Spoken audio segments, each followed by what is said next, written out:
अपने किरदार को इतनी शिद्दत से निभाओ, अपने किरदार को इतनी शिद्दत से निभाओ कि पर्दा गिरने के बाद भी तालियां बजती रहे, पर्दा गिरने के बाद भी तालियां बजती रहे।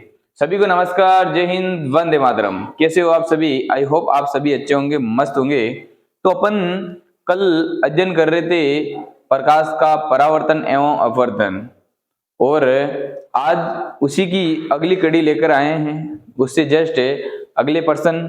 तो आज का अपना प्रश्न है, यदि अवतल दर्पण के सामने एक वस्तु फोकस और दर्पण के बीच रखी हो, तो सबसे पहले तो अवतल दर्पण किसे कहते हैं? जो अवतल दर्पण होता है, अवतल दर्पण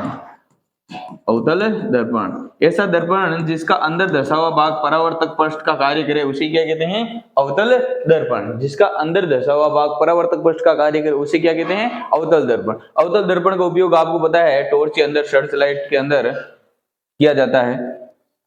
अब यहां पर कह रहा है कि भाई कोई भी बीम की स्थिति या वस्तु कहां पर हो? फोकस। कहां पर?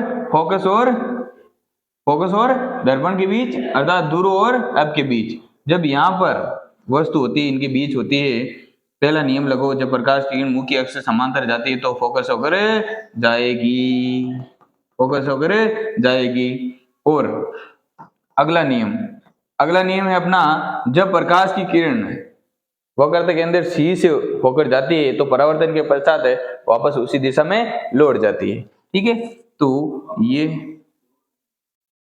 इसे, ठीक है, तो ये जो अपना प्रतिबिंब है दर्पण के पीछे बनने वाला। कहां पर बनेगा? दर्पण के पीछे। और कैसा होगा? आभासी सीधा होगा, आभासी सीधा और बहुत बड़ा, विवर्धित बड़ा। ठीक है, ऑप्शन नंबर सी इसका करेक्ट आंसर हो जाएगा, आभासी सीधा और बड़ा होगा। ठीक है, तो ये अवतल दर्पणों के अंदर बिंबु से प्रतिबिंब बनने की 6वीं स्थिति है। चलिए अगला प्रश्न है, कौन सा दर्पण हमेशा आभासी प्रतिबिंब बनाता है? कौन सा दर्पण है जो हमेशा आभासी प्रतिबिंब बनाता है? आभासी और सीधा। आभासी प्रतिबिंब उसके अंदर होता है अपना, एक तो उत्तल दर्पण। कौन सा? उत्तल दर्पण। और एक होता है समतल दर्पण। कौन सा दर्पण? समतल दर्पण। इनके अंदर जो प्रतिबिंबों की स्थिति होती है हमेशा आभासी और कैसी होती है? सीधी। तो ऑप्शन नंबर डी हो जाएगा, बी और सी दोनों। ठीक है, चलिए अगला प्रश्न, प्रकाश की गति सबसे अधिक किस माध्यम में होती है? जो प्रकाश की गति है वो सर्वाधिक किस में होती है? क्या कांच में होती है, क्या जल में होती है, या वायु में होती है, या निर्वात में होती है? जो प्रकाश की चाल है या प्रकाश की गति है, प्रकाश की चाल निर्वात में, प्रकाश की चाल निर्वात में सर्वाधिक होती है, निर्वात में सर्वाधिक होती है। और कितनी होती है भाई? वो होती है 3 × 10⁸ मीटर प्रति सेकेंड। 3 × 10⁸ मीटर प्रति सेकेंड।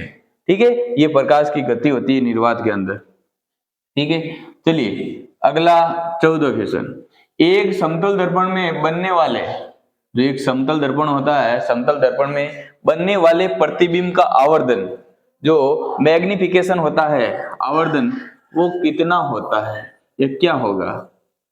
जो समतल दर्पण है, समतल दर्पण, उसका जो आवर्धन होता है वो कितना होता है? +1 होता है। समतल दर्पण का आवर्धन कितना होता है? +1 होता है। और जो समतल दर्पण है इसकी जो फोकस दूरी है वो कितनी होती है? फोकस दूरी अनंत होती है। कितनी होती है लाला? अनंत होती है। कितनी होती है? अनंत। फोकस दूरी कितनी होगी? अनंत। फोकस दूरी कितनी होगी? अनंत। फोकस दूरी अनंत। ठीक है, और इससे जो भी प्रतिबिंब बनेगा वो कैसा होगा?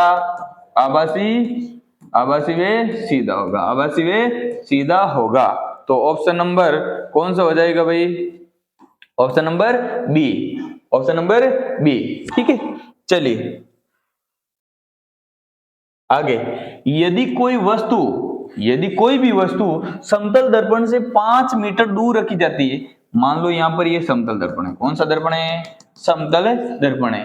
इससे कोई भी वस्तु है, ये कोई यहाँ पे क्या है, वस्तु है, और कितने मीटर दूर है भाई, 5 मीटर दूरी पर है। कितनी मीटर दूरी पर है, 5 मीटर। कितनी दूरी पर है, 5 मीटर। कितनी दूरी पर है, 5 मीटर दूरी पर है। तो प्रतिबिंब दर्पण से कितनी दूर होगा, जो प्रतिबिंब है वो दर्पण से कितनी दूर होगा, कितनी दूर होगा, 5 मीटर। कितनी दूरी पर होगा, 5 मीटर। जो प्रतिबिंब है वो भी कितने मीटर दूर होगा, 5 मीटर। और बोर्ड में एक बार ऐसा भी प्रश्न पूछा गया है कि कोई भी वस्तु कि भाई 10 मीटर दूरी पर रखी जाती है, कोई वस्तु 10 मीटर दूरी पर रखी जाती है, तो बनने वाले प्रतिबिंब तथा उस वस्तु के बीच की दूरी ज्ञात कीजिए। तो इन बीच की दूरी को क्या कर लेना है, जोड़ लेना है। यानी 5 + 5 कितने हो जाएंगे, 10।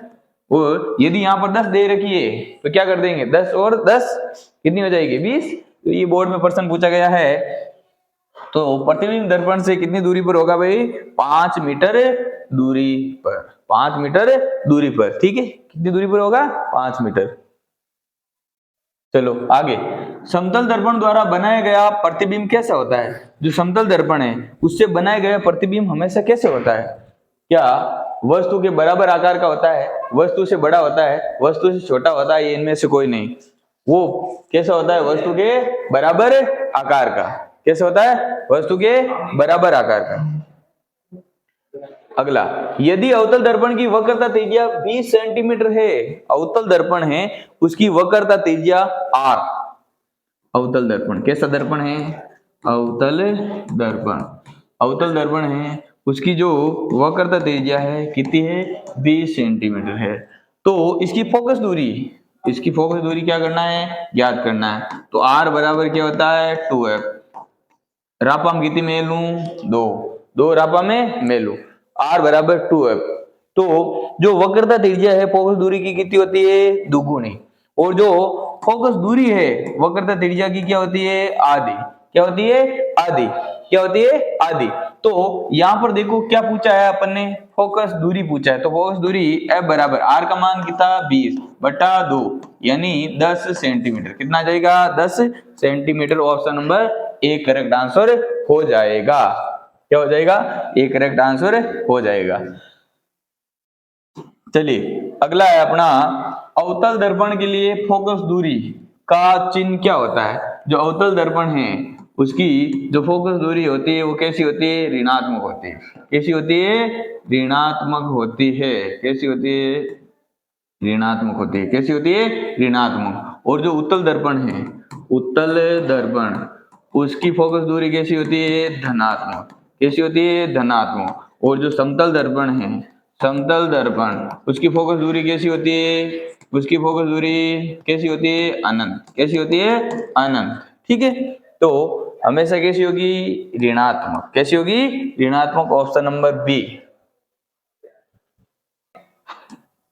गोलीय दर्पणों में चिन्ह परिपाटी के अनुसार उत्तल दर्पण में प्रतिबिंब की दूरी का चिन्ह कैसे होता है। चलिए अपन चिन्ह परिपाटी देखते हैं। ये है अपना y अक्ष और ये है अपना x x, और ये दर्पणों का क्या है, P फॉर पोल।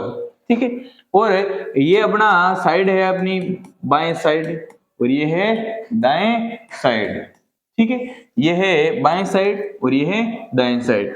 और जो बिंब होता है वो हमेशा बाएं साइड में रखा जाता है, इसलिए बिंबों की दूरी हमेशा कैसी होती है, ऋणात्मक होती है। कैसी होती है, ऋणात्मक। और ये मुख्य अक्ष है अपना, ये क्या है, मुख्य अक्ष है।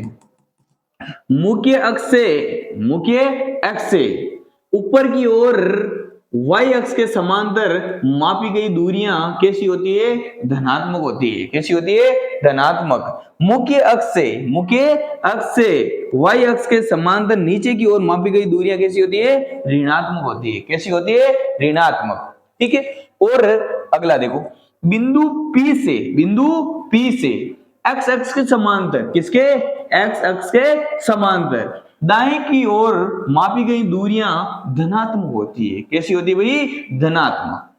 ठीक है, ये बात ध्यान रखना। आगे, बिंदु P से, बिंदु P से x अक्ष के समांतर, x अक्ष से समांतर बाएं की ओर मापी गई दूरियां कैसी होती है, ऋणात्मक होती है। कैसी होती है, ऋणात्मक। ये बात ध्यान रखना, ये चिन्ह परिपाटी और बिम हमेशा बाएं साइड रखा जाता है, इस कारण ये कैसा होता है, ऋणात्मक होता है। कैसे होता है, ऋणात्मक होता है, ये बात आप याद रखोगे। चलिए इसका आंसर दीजिए। चलो बताओ, उत्तल दर्पण है, उत्तल दर्पण में प्रतिबिंब की दूरी का चिन्ह कैसा होता है? जो उत्तल दर्पण है उसके अंदर प्रतिबिंब का चिन्ह हमेशा सकारात्मक होता है। कैसे होता है भाई, हमेशा सकारात्मक का। चलिए अगला प्रश्न, तो 20वां प्रश्न है, यदि किसी वस्तु की दूरी नकारात्मक है तो इसका क्या अर्थ है? तो जाहिर सी बात है, वस्तु की दूरी हमेशा कैसी होती है, नकारात्मक होती है। और जब नकारात्मक होती है तब वस्तु हमेशा दर्पण के कहाँ रखी जाती है, सामने रखी जाती है। तो ऑप्शन नंबर बी इसका करेक्ट आंसर होने वाला है। तो आज के अपने ये थे top 10 question. Okay bye bye, जय हिंद, वंदे मातरम, मिलते हैं नेक्स्ट वीडियो में।